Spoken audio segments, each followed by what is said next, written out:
बालक को लगा महाराज कि अब इसको क्या हो गया, इसने मुझे बेवजह ही मार के चली गई। अब बताइए कि वह बालक किस पे गुस्सा होता है? उसको भी तो महाराज गुस्सा है।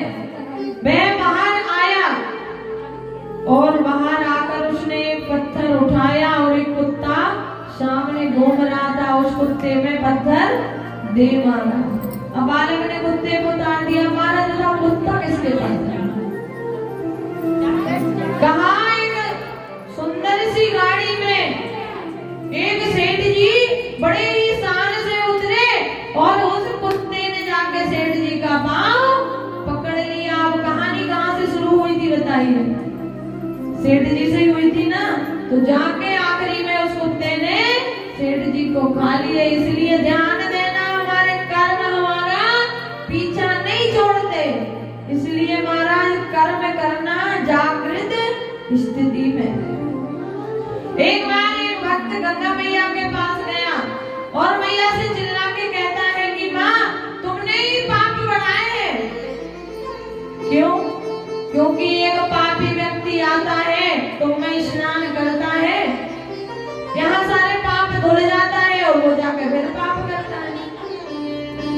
तो गंगा मैया से यह आवाज आई कि मैं किसी के पाप नहीं रखती। तो कहा किसके पास है? बोले ये जल बहा के समुद्र में मिलता है, तो समुद्र में जाके वह रुकते हैं। अब महाराज समुद्र के पास आया, बड़े जोर से चिल्लाया कि अरे समुद्र महाराज, तुम्हारा पानी इसलिए खा रहा है, सबके पाप जो इकट्ठे कर करके रखे इसलिए खा रहे। समुद्र से आवाज आई महाराज हम किसी के पाप नहीं रखे। अब उसको बड़ा गुस्सा है, जिसके पास जाए वही कहते कि हमारे पास नहीं है। वो कहता है फिर किसके पास है? तो ऊपर बादलों से आवाज आई कि जिसके होते हैं हम उसके ऊपर डबल होकर बरस जाते हैं, हम किसी के पास किसी के नहीं रहते। इसलिए महाराज जो भी कर्म करो इस जीवन में तो बड़े ही सोच समझ के करना।